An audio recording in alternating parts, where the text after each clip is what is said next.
நண்பர்களுக்கு வணக்கம். நான் எட்டியப்ப சோழன். எட்டி டாக்ஸுக்கு உங்களை அன்புடன் வரவேற்கின்றேன். நேற்று நம்ம சர்வதேச செய்திகளை பார்க்கலைங்க, ஒரு முக்கியமான வேலைக்காக போயிட்டேன். ஆனால் இன்னைக்கு என்ன செய்தி பார்க்க போறோம்னு கேட்டீங்கன்னா, கோட்டை விட்ட ட்ரம்ப், காரி உமிழும் அமெரிக்கர்கள். அமெரிக்காவில் இருக்கக்கூடிய எதிர்கட்சி தலைவர்களை பொறுத்த வரைக்கும் ட்ரம்ப் வலிமையான தலைவர் கிடையாது. ஜி ஜின்பிங்கிடம் வந்து மண்டியிட்டு விட்டார். அமெரிக்காவுடைய நலங்களை விட்டு கொடுத்து விட்டார். நீண்ட இடைவெளிக்கு பிறகு ஜி ஜின்பிங்கை ட்ரம்ப் சந்தித்தார். என்ன சாதனை செய்தார், அமெரிக்காவுக்கு என்ன நன்மை வந்தது அப்படின்னு அடுக்கடுக்கான கேள்விகளை கேட்டிருக்காங்க. ட்ரம்ப் சீனாவுக்கான அதிபரா இல்ல அமெரிக்காவுக்கான அதிபரா, சீனாவுக்கு சாதகமாக நடந்து கொண்டார் அப்படின்னு வரிசையாக ஏகப்பட்ட குற்றச்சாட்டுகளை அமெரிக்காவில் இருக்கக்கூடிய எதிர்கட்சிகள் அழைக்கிருக்கின்றார்கள். சோ ட்ரம்பை பொறுத்த வரைக்கும் மண்டியிட்டு விட்டாரா, அமெரிக்க நலன்களை விட்டு கொடுத்து விட்டாரா, எதை வச்சு சொல்றாங்க அப்படின்றத முதல் செய்தியை பார்க்கலாம். ரெண்டாவது செய்தி வந்து, சீனாவையே இந்தியா தூக்கி சாப்பிட போதாம கண்ணில் தெரிகிறதாம் பெரிய மாற்றம். இதை சொல்றது சாதாரண ஆள் கிடையாதுங்க. ஒரு குக் கிராமத்தையே வந்து ஒரு நாடா மாத்தினவங்க, அந்த நாட்டை பொருளாதார வல்லமை கொண்ட நாடா மாத்தினாங்க. அங்க இருக்கின்ற மக்களை ஒட்டுமொத்த ஏழை இல்லாத ஒரு நாடா மாற்றம் இல்லாம இதுவரைக்கும் ஏழைகளே இல்லாத ஒரு நாடாவும் வச்சிருக்கிறாங்க. இதுக்கெல்லாம் அடித்தளம் போட்டவங்க ரெண்டு பேரு. அதுல ஒரு ஆள் உங்க எல்லாருக்கும் தெரியும், லீ குவாங் யூ. ஆனா இன்னொருத்தர் யாருன்னு கேட்டீங்கன்னா, நம்ம லீ சியான் லூங். இந்த லீ சியான் லூங் வந்து சிங்கப்பூருடைய பிரதமராக இருந்தாரு. இந்த ரெண்டு பேர் தான் வந்து சிங்கப்பூரை உலகமே வியக்க வைக்கக்கூடிய ஒரு நாடாக மாத்தினாங்க. ஒரு மீனவ கிராமமாக தான் அது இருந்தது சுதந்திரம் பெறுகின்ற பொழுது. மலேசியாவுக்கு தொல்லை கொடுக்கக்கூடிய ஒரு சிறு பகுதியா இருந்தது. அப்பா சமாளிக்க முடியலப்பா, எங்கன்னா போய் தொலைங்கடா என்று வெட்டி விட்ட மலேசியாவுக்கு, எங்க கிட்ட நீங்க வர்த்தகம் பார்க்கலன்னா உங்க வர்த்தகமே இருக்காது என்று சொல்லி மலேசியா போன்ற பெரிய நாடுகள் கூட சிங்கப்பூரிடம் பிச்சை எடுக்கின்ற அளவுக்கு சிங்கப்பூரை வளர்த்து வைத்திருக்கின்றார்கள். இந்த லீ சியான் லூங் எல்லாம் அவர் தான் சொல்றாரு, இந்தியா சீனாவையே தூக்கி சாப்பிட போது, அதற்கான மாற்றங்கள் கண்ணில் தெரிகிறது அப்படின்னு சொன்னாங்க. ஆனால் சர்வதேச பார்வையாளர்கள் மாற்று கருத்தையும் வைக்கிறாங்க. சீனாவெல்லாம் இந்தியாவில் மிஞ்சவே முடியாதுன்றாங்க. எது உண்மைன்றது நாம ரெண்டாவது செய்தியா பார்க்கலாம்.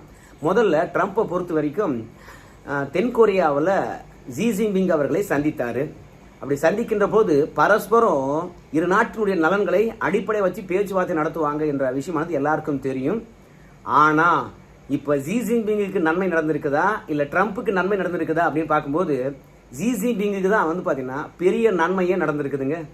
ஏன்னா சீனாவில் ஜி ஜின்பிங் அவர்களை பதவி விட்டு இறக்கணும் என்று நினைக்கிறாங்க அங்க இருக்கக்கூடிய அதிகார மையங்கள். அதனால ஜி ஜின்பிங்கினுடைய வலதுகரங்கள் இருந்து இல்லையா, அவங்களையெல்லாம் பதவி விட்டு தூக்கிட்டு புதிய ஆளுங்களை ஒவ்வொருத்தரா போட்டுட்டு வராங்க. ஸோ ஜி ஜின்பிங் அவர்களை பொறுத்த வரைக்கும் அதிகாரமற்ற நபராகத்தான் இருந்தாரு. சீனாவில் பல தருணங்கள்ல தலைமறைவாகவும் இருந்தாரு.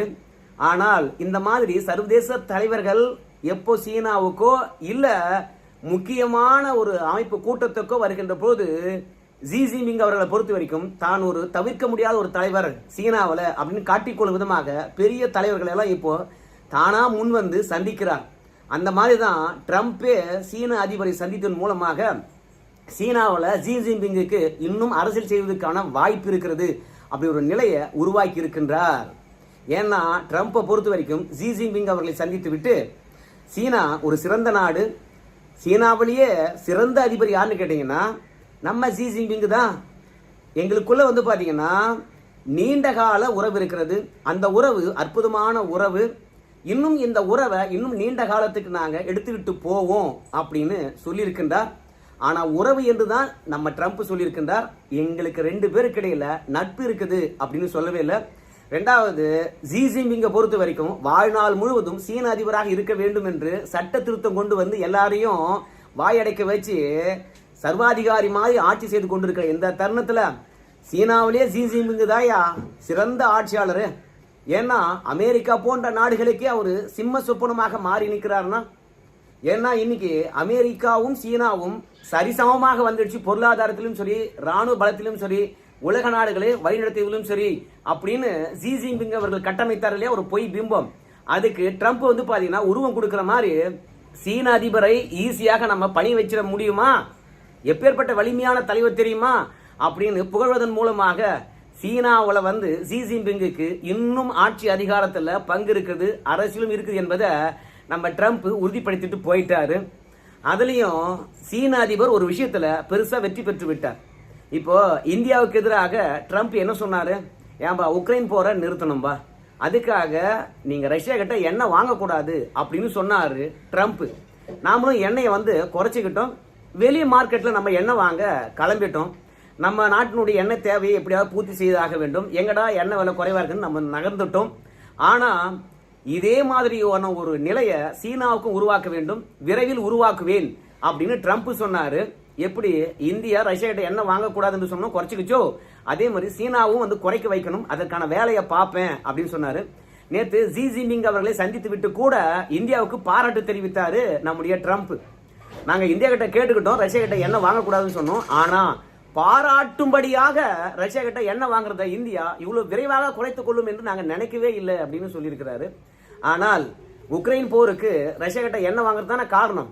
அப்போ சீனா கிட்ட நம்முடைய ஜி ஜின்பிங் அவர்கள் என்ன சொல்லியிருக்கணும், ஏ சாமி எண்ணெய் வாங்காதையா, நீ என்ன பண்ணணும், நீயே பெரிய வல்லமை கொண்ட நாடா இருக்கிற, எந்த நாட்டுக்காரங்கிட்ட நீ போய் எண்ணெய் கேட்டாலும் குறைந்த விலையில எண்ணெய் கொடுப்பான், அதனால சீனா ரஷ்யா மட்டும் ஏன் நீ நம்பிக்கிட்டு இருக்கிற, வானா எண்ணெய் வாங்காத, உக்ரைன் போற முடிவு கொண்டு வருவோம், உன் பணம் தான் வந்து பாத்தீங்கன்னா ரஷ்யாவுக்கு போகுது, அதனால தான் சண்டை பண்ணிட்டு இருக்கான், இந்தியா கூட எண்ணெய் வாங்கலாம்னு சொல்லிட்டேன், நீங்க கொஞ்சம் ஒத்துழைக்கணும் அப்படின்னு தானே சொல்லியிருக்கணும். ஆனா ட்ரம்ப்பை பொறுத்த வரைக்கும் என்ன சொன்னாருன்னு கேட்டீங்கன்னா, நான் சீனா கிட்ட வந்து எண்ணெய் வாங்க வேண்டாம் அப்படின்னு சொல்லவே இல்லை அப்படிங்கிறார். ஏன் சொல்லல அப்படின்னு கேட்டா, அவங்க உக்ரைன் போருக்கு முன்பாகவே வந்து இப்ப எவ்வளவு எண்ணெய் கொள்முதல் பண்ணிட்டு இருக்காங்களோ அதே அளவுக்கு எண்ணெய ரஷ்யா கிட்ட கொள்முதல் பண்ணிட்டு இருந்தாங்க. ஏதோ உக்ரைன் போர் நடந்த பிறகுதான் இந்தியா எண்ணெய் எப்படி அதிகமா கொள்முதல் பண்ணிச்சோ அதே மாதிரி சீனா அதிகமா கொள்முதல் பண்ணா பரவாயில்லையே, போருக்கு சீனா உதவுதுன்னு சொல்லாமே, அவங்க தான் போர் வருவதற்கு முன்பாகவே ஒப்பந்தம் போட்டு எண்ணெய் அதிகமா வாங்கிட்டு இருக்காங்களே, அப்படி இருக்கும்போது எண்ணெய் வாங்க வேணாம் நம்ம எப்படி சொல்ல முடியும் அப்படின்னு ட்ரம்ப் சொல்றாரு. இது சீனாவுக்கு ஆதரவாக பேசிட்டு போற மாதிரி தெரியுது. ஆனா எண்ணெய் வாங்க வேணான்னு நான் சொல்லல, ஆனாலும் உக்ரைன் போரை நிறுத்துவதற்கு நாங்க ஆக்கப்பூர்வமான பேச்சுவார்த்தை நடத்தணும், இந்த முன்னெடுப்பு நிச்சயமாக உக்ரைன் போர் நிறுத்துவதற்கு வாய்ப்பாக இருக்கும் அப்படின்னு சொன்னாரு ட்ரம்ப். ஆனா உக்ரைன் போர் நிறுத்துவது தொடர்பாக சீன அதிபருடன் என்ன பேசினாங்க என்ற விஷயம் நமக்கு தெரியல. ரெண்டாவது, அமெரிக்காவுக்கு நான் பல கோடி ரூபாய் மதிப்பு கொண்ட வர்த்தகத்தை கொண்டுட்டு போறேன், அமெரிக்கா விவசாயிகள் குஷியா இருப்பாங்க அப்படின்னு ஒரு வார்த்தையை சொன்னார். ஏன்னா அமெரிக்காவிலிருந்து சோயா பீன்ஸை சீனா இறக்குமதி செய்து கொள்வதற்காக ஒப்பந்தம் போட்டிருக்காராம். ஆனா எவ்வளவு இறக்குமதி பண்ண போறாங்க, பழைய அளவே வந்து பாத்தீங்கன்னா சீனா இறக்குமதி பண்ண போதா என்ற விவரமானது ட்ரம்ப் சொல்லவே இல்லை. ரெண்டாவது, அமெரிக்கா கிட்ட இருந்து சீனா மக்காச்சோளத்தையும் வாங்கிச்சு, சோயா பீன்ஸையும் வாங்கிச்சு. ஆனா இப்போ சோயா பீன்ஸை வாங்கிக்கிறோம் அப்படின்னு சொல்லி இருக்கிறாங்க, ஆனா மக்காச்சோளம் பற்றி பேசவே இல்லை. அது மட்டும் கிடையாது, ரேர் எர்த் எலிமெண்ட் சீனா வந்து தங்கு தடையின்றி அமெரிக்காவுக்கு தருவோம் அப்படின்னு சொன்னதாக நமக்கு தெரியவே இல்லை. ஆனா ட்ரம்ப்பை பொறுத்த வரைக்கும் சீன அதிபரை சந்தித்து விட்டு சீனாவுக்கு 10% வரியை நான் குறைக்கிறேன் அப்படின்னு உறுதியளித்திருக்கின்றார். ஏன்னா ரேர் எர்த் எலிமெண்ட் அமெரிக்காவுக்கு சீனா அனுப்பலனா, இந்த ரேர் எர்த் எலிமெண்ட் மூலமாக உருவாக்கப்படுகின்ற ஏஐ தொழில்நுட்பமோ அல்லது மற்ற தொழில்நுட்பத்துக்கான சிப்புகளையோ அமெரிக்காவுக்கு நாங்க தரமாட்டோம் அப்படின்னு அமெரிக்காவுடைய அதிபர் ட்ரம்ப் மனசுலேயே நினைச்சிட்டாரு போல இருக்குது. அதனால்தான் ரேர் எர்த் எலிமெண்ட் ஆனது தங்கு தடையின்றி அமெரிக்காவுக்கு கிடைக்கணும் அப்படின்னு வேண்டுகோள் வைத்த ட்ரம்ப்புடைய வார்த்தைக்கு ஜி ஜின்பிங் அவர்களை பொறுத்த வரைக்கும் எதையுமே ரிப்ளை பண்ணவே. மூன்றாவது, அமெரிக்க அரசியல் தலைவர்களும் எதிர்கட்சிகளும் ட்ரம்பிடம் எதிர்பார்த்தது 2 விஷயங்கள். ஒன்னு, தென்சீனல் கடல் பகுதியில் இருக்கக்கூடிய வளங்களை எப்படியாவது அமெரிக்கா கொண்டு வரணும், அதுக்கு தென்கொரியாவும் ஜப்பானும் சீனாவுக்கு நெருக்கடி கொடுக்கணும், அதுல அமெரிக்கா உள்ள பூந்து லாபம் அடைய வேண்டும். அதனால தென்சீன கடல் பரப்புல அமெரிக்காவுடைய ஆதிக்கத்தை நிலைநாட்டிட்டு வருவார்னு நினைச்சாங்க, அதற்கான வாய்ப்பு இல்லாம போச்சு, அதை பத்தி பேசவே இல்லை. ரெண்டாவது, தாய்வானை பற்றி நம்ம ட்ரம்ப் பேசினாரா என்னன்னு தெரியல. உலகத்துக்கே சிப்புகளை அனுப்பிட்டு இருக்கிறாங்க, அதிக உற்பத்தியாளரும் தைவான் தான் இருக்கிறாங்க. ஸோ தைவானை எப்போ வேண்டுமானாலும் சீனா அபகரித்து கொள்ளலாம் அப்படின்ற நிலை இருக்கின்ற போது தைவானை சீனா அபகரித்து கொண்டா அதுக்கப்புறம் எலக்ட்ரானிக் சிப்புகள் வந்து உலகம் முழுவதும் விநியோகம் பண்றது ரொம்பவே பாதிப்படையும். இந்தியா போன்ற நாடுகள்லாம் ரொம்பவே வந்து பாத்தீங்கன்னா பெரிய படு பாதாளத்துல போயிடும் சிப்புகள் கிடைக்காம. அதனால தைவானுக்கு இப்ப அமெரிக்கா ஆதரவா இருக்குமா இல்ல சீனாவுடன் வந்து தைவானை இணைச்சிக்க அப்படின்னு விட்டுட்டாங்களான்னு தெரியல. ஆனா ட்ரம்பை பொறுத்த வரைக்கும் தைவான் நிலைப்பாடு பற்றி நான் பேசவில்லை அப்படின்னு சொல்லிட்டு வந்துட்டார். ஸோ பெட்ரோல் டீசல் வாங்காதடா அப்படின்னு சொல்லல, தைவான் விஷயத்தை பத்தியும் பேசல, தென்சீன கடல் விஷயத்தை பத்தியும் பேசல. ரெண்டாவது, ஜப்பான் தென்கொரியாவுக்கு சீனா எந்த விதத்திலும் குடைச்சல் கொடுக்க கூடாது அப்படின்னு பேசல. எல்லை விஷயத்துல அமைதியாக பேச்சுவார்த்தை நடத்தணும் அப்படின்னு சொல்லல. மொத்தத்துல ட்ரம்பை பொறுத்த வரைக்கும் எதுக்கு போனாரு, என்ன சாதிச்சாரு, மொத்தமா கோட்டை விட்டுட்டாரு. அந்த நாட்டு மக்கள் மொத்த பேரு காரி தான் துப்புறாங்க. ஆனா ஜி ஜின்பிங் அவர்களை பொறுத்த வரைக்கும் என்ன சொல்றான்னு கேட்டீங்கன்னா, நான் ட்ரம்பை சந்தித்ததை மிகவும் மகிழ்ச்சியாக வரவேற்கிறேன் அப்படின்னு சொல்றாரு. ஆமா, தலைமறைவா இருக்க வச்சுட்டாங்க ஜி ஜின்பிங் அவர்களை சீனாவில். ஆனா ட்ரம்ப் வரான்னு சொன்ன பிறகுதான் சொக்கா ட்ரெஸ் எல்லாம் போட்டு போய் அந்த ட்ரம்ப்பை சந்திச்சுட்டு வந்துரு அப்படின்னு கல்யாண மாப்பிள்ளை மாதிரி அனுப்பி வச்சாங்க. அதனால தான் ஜி ஜின்பிங் சொல்றாரு, ட்ரம்ப்பை சந்தித்தது பெரும் மகிழ்ச்சி எனக்கு அப்படின்னு சொல்றாரு. ரெண்டாவது, ட்ரம்ப் இரண்டாவது முறையாக பதவியேற்ற பிறகு 3 முறை நான் தொலைபேசியில் பேசியிருக்கேன்பா, நேரா தாம்பா பார்க்கல, இப்ப நேரா பார்த்தது ரொம்ப மகிழ்ச்சிப்பா. ரெண்டாவது, பல முறை நானும் அவரும் பரஸ்பரம் கடிதம் எழுதி கொண்டுதான் இருக்கிறோம் அப்படின்னு சொன்னாரு. உலகார்ந்த விஷயங்களை கடிதம் மூலமாக நாங்க பேசிக்கிட்டு தான் இருக்கிறோம் அப்படின்னு சொன்னாரு ஜி ஜின்பிங். அமெரிக்காவும் பெரிய நாடு பொருளாதாரத்துல, சீனாவும் பெரிய நாடு பொருளாதாரத்துல, இப்படி 2 பொருளாதார வல்லமை கொண்ட நாட்டுகள் இடையில உரசல்கள் இருக்கத்தான் செய்யும். அதெல்லாம் தாண்டி தான் நம்ம கூட்டாளியாக நட்புறவாக நாம வர்த்தகம் பார்க்கணும். இதை நான் தொடர்ந்து ட்ரம்ப் கிட்ட வலியுறுத்தி கொண்டுதான் இருக்கிறேன். உலகத்துல வரலாறும் அதுதான் நமக்கு சொல்லி காட்டுது. பகைவர்கள் என்றாலும் சரி, வர்த்தக விஷயத்துல எப்போதும் நாம சண்டையிட்டு கொள்ளக்கூடாது. எனதான் வல்லமை இருந்தாலும் சரி, நேரடியாக மோதிக்கொள்ளக்கூடாது. அது 2 பக்கமும் அழிவைத்தான் தரும் என்பது வரலாறு நமக்கு சொல்லி இருக்குது. அதனால 2 பேருக்குள்ள போட்டி வேண்டாம், கூட்டாளியாக இருப்போம், நண்பர்களாக இருப்போம். அதை தான் நான் சொல்லிட்டு இருக்கேன் அப்படின்னு ஜி ஜின்பிங் அவர்கள் ஏதோ ஆக்கப்பூர்வமாக உலகத்தை வழிநடத்தக்கூடிய வல்லவன் சீனாகாரன் அப்படின்ற மாதிரி நல்லவன் மாதிரி பேசியிருக்கான் இந்த ஜி ஜின்பிங். அது மட்டும் கிடையாது, ட்ரம்ப் அமெரிக்கான தூதுவராகவே ஜி ஜின்பிங் சித்தரித்து விட்டார். அமெரிக்க அதிபர் வரலனா இந்நேரம் சீன அதிபர் பதவி இழந்திருப்பார். அதனால தான் ட்ரம்ப்புக்கு உலகம் அமைதியா இருக்க வேண்டும் என்று ரொம்பவே ஆவலுங்க. அதனால அவர் என்ன பண்றாரு, உலகத்துல எங்கேயுமே போர் நடக்கக்கூடாது என்பதில் குறியா இருக்கின்றார். இப்ப கூட மலேசியா வந்தாரு. அந்த தருணத்துல கம்போடியா மற்றும் தாய்லாந்துக்கு இடையில் இருக்கக்கூடிய போர் நிறுத்த ஒப்பந்தத்தை கையெழுத்து வாங்கினார். காசாவில் அவர் அமைதியை முன்னிறுத்தி கையெழுத்து போட்டார் பாருங்க. அந்த அமைதி ஒப்பந்தம் இன்னைக்கும் நடைமுறை இருக்கு பாருங்க. நம்ம ட்ரம்பை பொறுத்த வரைக்கும் எல்லை பிரச்சனையே இருக்கக்கூடாது நாடுகளுக்கு இடையில அப்படின்றதுல கண்ணும் கருத்துமா இருக்கிறாருங்க. அதுலயும் சண்டை போட்டு எல்லை பிரச்சனை தீர்க்கணும் அப்படின்ற அவசியமே கிடையாதுங்க. மொத்தத்துல உலகம் அமைதியாக இருக்கணும் அப்படின்ற எண்ணத்துல ஒவ்வொரு விஷயத்தையும் பார்த்து பார்த்து செய்கின்ற ட்ரம்ப் அவர்களுக்கு என்னுடைய பாராட்டுகள் அப்படின்னு சொல்லிட்டு, எப்படி ட்ரம்பை பொறுத்த வரைக்கும் எல்லை பிரச்சனையை பேச்சுவார்த்தை மூலமாகவும் அமைதியாகவும் தீர்த்து கொள்ள வேண்டும் என்று சொல்றாரோ, அதே மாதிரிதான் நாங்களும் எல்லை பிரச்சனையை எப்போதும் சரி அமைதியாக பேசி தீர்த்து கொள்ள வேண்டும் அப்படின்னு சொல்லிட்டு தான் நாமளும் நினைக்கிறேங்க அப்படின்னு ஜி ஜின்பிங் அவர்கள் சொன்னாரு. நம்ம ட்ரம்ப் கிட்ட கடைசியா ஒரு கேள்வி கேட்பாங்க, என்னங்க சீனாவுடன் வர்த்தக ஒப்பந்தம் போடுவீங்களா அப்படின்னு கேட்கும்போது, இன்னைக்கும் தென்கொரியாவில் பாத்தீங்கன்னா ஆசிய பசிபிக் பொருளாதார மாநாடு நடக்கத்தான் போகுது. ஆனா இன்னைக்கு வர்த்தக ஒப்பந்தத்தை கையெழுத்து போடுவீங்களான்னு கேட்கும்போது ஒரு வேலை இருக்கலாம் அப்படின்னு ட்ரம்ப் சொல்லியிருக்கின்றார். மொத்தத்துல ரேர் எர்த் மெட்டலை அமெரிக்காவுக்கு நாங்க தங்கு தடையின்றி கொடுப்போம் அப்படின்னு சீனா உத்தரவாதம் அளிக்கவில்லை. அதே மாதிரி ட்ரம்ப் கூட பாத்தீங்கன்னா வரியை அதிகப்படியா சீனாவுக்கு குறைக்கல, 10% தான் குறைச்சிருக்காங்க.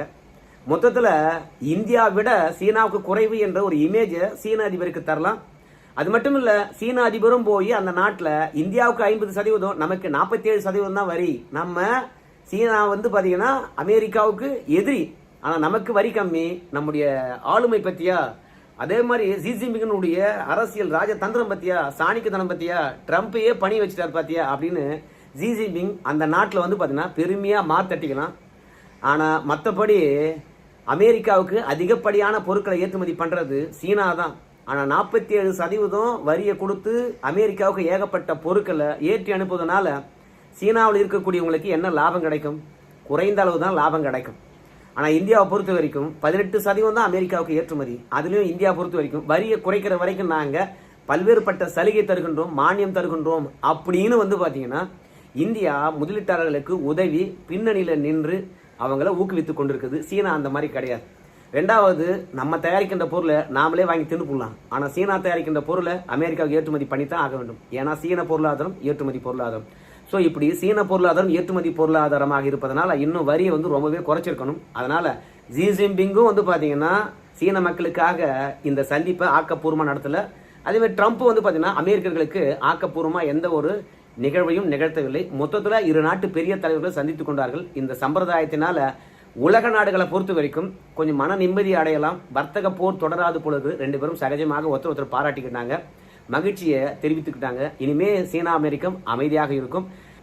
இந்தியா வந்து சீனாவை தூக்கி சாப்பிட்டுடும். எப்போ அப்படின்னு சொல்லுகின்ற போது 2047 அப்படின்னு சிங்கப்பூருடைய முன்னாள் பிரதமர் லீ சியான் லூங் வந்து பாத்தீங்கன்னா கருத்து தெரிவித்திருக்கிறாருங்க.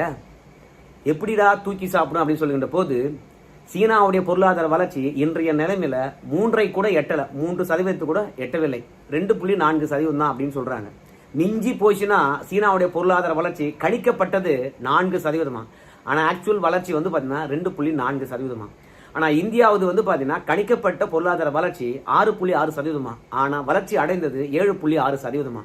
இப்படி ஒப்பிட்டு பாருங்க, சீனாவை இந்தியா தூக்கி சாப்பிட்டுடும் அப்படின்னு சொல்றாரு. அது மட்டும் இல்ல, இந்தியாவில் மனித வளங்கள் வந்து அதிகமா இருக்கிறது.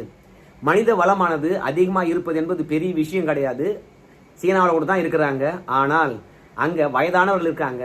ஆனா இந்தியாவில் இளையோர் இருக்காங்க. இளையோர் இருந்தா 2 லாபம்: புதிய கண்டுபிடிப்புகள் வரும், புதிய சிந்தனை வரும். 3வது, உற்பத்தி கேந்திரமாக மனித வளத்தை பயன்படுத்தி நாம பெருக்கலாம். இப்ப அமெரிக்கா தொழில்நுட்பத்துல எங்கேயோ இருக்குது. ஆனா அங்க மனித வளம் இல்லை. பல நாடுகளை நம்பி தான் இருக்காங்க. அதனால தான் அமெரிக்கா உற்பத்தி கேந்திரமா இல்லாம சீனா வந்து பாத்தீங்கன்னா உற்பத்தி கேந்திரமாக வடிவெடுத்தது.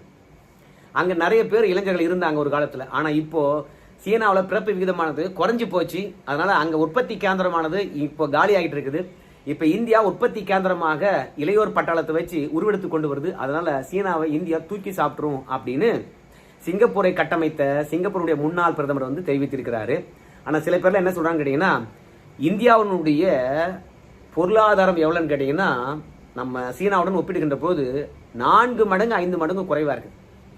எப்படின்னா நமது $5 ட்ரில்லியன் தான் நம்முடைய ஜிடிபி. ஆனா அதுவே சீனாவுடைய பொருளாதாரம் வந்து எவ்வளவுன்னு கேட்டீங்கன்னா $19.4 ட்ரில்லியன். 5 ட்ரில்லியன் எங்க இருக்குது, கிட்டத்தட்ட 19 ட்ரில்லியன் எங்க இருக்குது. கிட்டத்தட்ட 4 மடங்கு அதிகமா இருக்கு இல்லையா? அப்படி 4 மடங்கு அதிகமா இருக்கின்ற பொழுது அந்த 19 ட்ரில்லியனை எட்டுறதுக்கு எத்தனை ஆண்டுகள் ஆகும் என்றே தெரியாது இந்தியாவுக்கு அப்படின்னு சொல்றாங்க. ஆனா இன்னும் சில பேர் என்ன சொல்றாங்க கேட்டீங்கன்னா, சீனா வாங்கி வச்சிருக்கின்ற கடனை கொஞ்சம் ஒப்பிட்டு பாருங்க, அப்ப தெரியும் இந்தியா பொருளாதாரத்துல சீனாவை மிஞ்சுமா மிஞ்சாதா என்று சொல்லிட்டு. ஏன்னா ஒரு நாடு வாங்கியிருக்கின்ற கடனும் அந்த கடன் மூலமாக முதலீடு எவ்வளவு செஞ்சிருக்காங்க என்பதையும் பார்க்கணும். அதே மாதிரி சீனா வாங்கி இருக்கக்கூடிய கடனும் அவங்க முதலீடு பண்ணியிருக்கக்கூடிய விஷயத்தையும் ஒப்பிட்டு பார்த்தீங்கன்னா சீனாவை இந்தியா எந்த சீக்கிரத்துல எவ்வளவு சீக்கிரத்துல தூக்கி சாப்பிடும், முன்னணிக்கு வரும் என்ற விஷயமானது உங்களுக்கு புரியும் அப்படின்னு சர்வதேச பார்வையாளர் சொல்றாங்க. இன்னும் சில பேர் என்ன சொல்றாங்கன்னு கேட்டீங்கன்னா, டாலருக்கு இணையான சீன பணமானது 7.19. ஆனா நம்ம அமெரிக்கா டாலருக்கு இணையான நம்ம பண மதிப்பு 88 ரூபாய்க்கு மேல.